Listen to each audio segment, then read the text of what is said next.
Okay, salamat Esteban.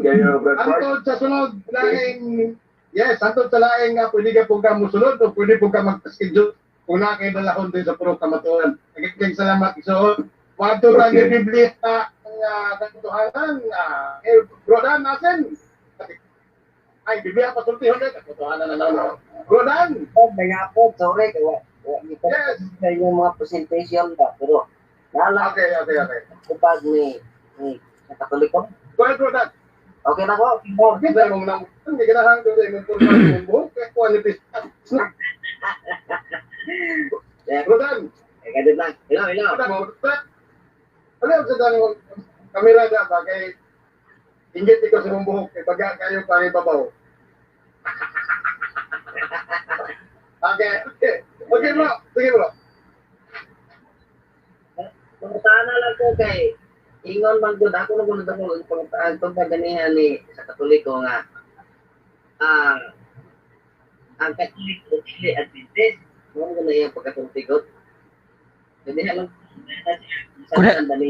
Correction, Mr. Moderator. Wala man ko nisultian ang Katoliko dili Adventist. Wala ko gisulti nga ang Katoliko dili Adventist. Wala po ko gisulti nga ang Adventist Katoliko. Ang akong gisulti nga ang simbahang Katolika gitukod ni Kristo. Ang Adventist gitukod sa mga kano dito sa Battle Creek, Michigan. Wala akong gisulti. Okay, bro. Sige, bro. Patayin sa pagpakutan na, bro. Noted. Ambot lang.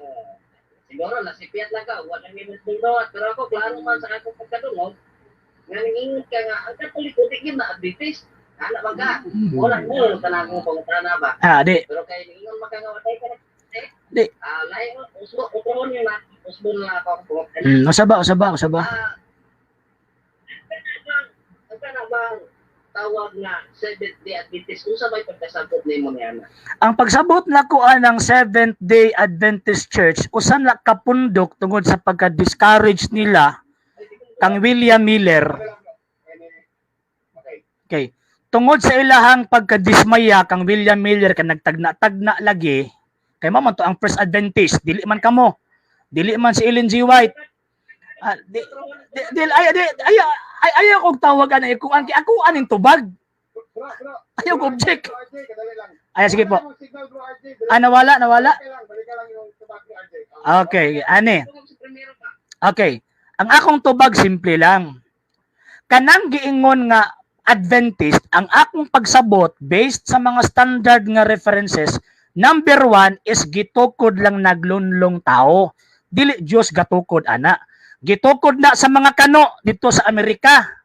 Unya gibit-bit lang ang ngalan Seventh-day Adventist ni abtong 1863. Kay before 1863 wa man na sila maili nga Seventh-day Adventist. Kay si James White Baptist pastor man to, dili man to Seventh-day Adventist. Mo nang bot-botong giingon ni Brother Laig nga tawag ining nangawala kay wa na record. Pastila na maging record si Alexander the Great nga before kang Kristo. How much more kaptong tawag anang iyan ni Kristo na naka-record yun na. Pero di lang mamudawat sa mga tawag anang mga records kay para ma-justify ninyo ang inyong pagbuto murag uhong ni abtong 1863. Next question. Di wala. Wala ko nanirag. Ilit lang.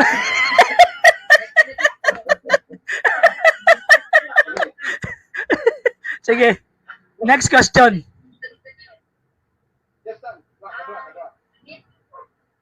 ikuha tabag ko abroad, makingon kang nagtukod sa British Ellen G. White. Siguro walang imo sa karang pangutana kay ako pangutana ang imong pagsabot sa pulong Seventh-day Adventist, mo ko nangutana kinsay nagtukod. Ang imo ba pagsabot sa pulong Seventh-day Adventist kung sa'y pagsabot nimo ni ana? Okay. Ang akong tubag simple lang pod. Dili importante ang akong pagsabot. Ngano man kay pwede ta maglalis sa akong pagsabot kay lahi man pud na imong pagsabot.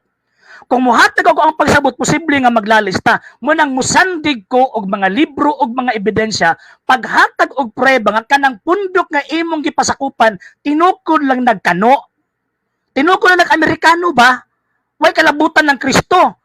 Hunahuna ra na niyo inyuhan ang istorya kanang miingon sila nga salin. Tawag anang una remnant. Salin kung sa kuan pagkanon pa na mumho. So dili pwede. So ang akong panguna-una, dili ko muhatag ako ang private opinion nganuman kay trabaho namo mga Katoliko ang pagsultis tinuod. Mo nang mosandig mi og mga libro, mga ebidensya nga nagtug-an og tinuod kay para makatuod mo kung si tinuod nga kanang maong Seventh-day Adventist dili na iyang Kristo oy. Tinukod na ni Ellen Goldwhite og sa iyang bana. Mag-asawa tag iya na. Okay, last question. Alam ko siya, Sige. matod di mo, ang dili ka makasulti, kung unsay na sa imong una-una, kay ang imong isulti, o unsay ray tinuod. Mr. Moderator, excuse me Mr. Questioner. Okay, ganito lang. Mr. Moderator, wa ni mo na-apsi ang akong kuan eh. Wa ni mo na-apsi ang ako ang tawag anang gipamulong ba. Akong gisulti dili ko muhatag. Pwede ko kumuhatag sa ako ang opinion? Ay asa lagi ba? Kadali lang. Pwede ko Okay. Pwede ko kumuhatag sa ako ang opinion, pero naamanta sa di lagi ba? Ayo sa naamanta sa tawag anang hawanan sa kamatuuran. Mo nang ang ako ang isulti, dili ako ang opinion. Kaya ako ang opinion, posibleng tama, posible pong mali. Mo nang musandig kog mga libro, musandig kog mga facts kung baga, aron tuuhan nako og tuuhan nimo. Kay kung musandig og libro, nya nay usa sa tuwa di mo tuo, nay diferensya sa utok na. Okay, last question. Direct question na lang, bro. Direct question na lang. Okay, direct question na lang. Direct question, matod ni mo, dili ang imong dili ka makasulti, kay ang sa unsay pagsabot sa sa imong kaugalingon, kay ang imong isulti ang kanang tinuod. Kaso pa dili ka makasulti sa pulong 70 Adventist sa imong kaugalingon, kana di ay na imong gihunahon na dili na tinuod kay dili mo musulti. Wa gid mo maapsi ang ako ang gitubag ba. Wa man ko nag-ingon nga dili ko makasulti.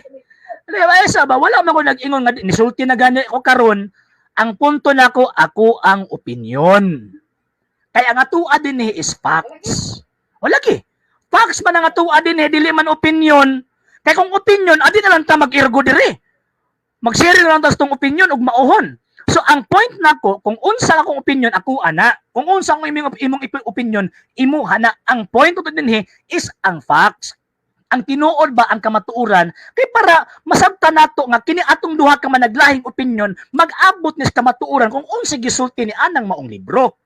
Dili man pwede nga mag-create ug ako mag-create mo ag imo pasaan na 70 Adventist mingon mo ni Katolikong tinuod buot-buot man na inyo ha lang istorya.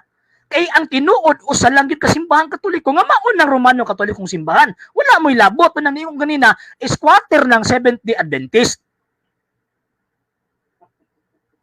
Okay, salamat Dan Masin. Sa imong pag-apil-apil, bro. Madayon ninyong debate ni Brother Jando, karon Victor Jess, tama? Sa unsay Alang sa mga dugang videos and informations, just click like, subscribe, then click the notification bell for more updates.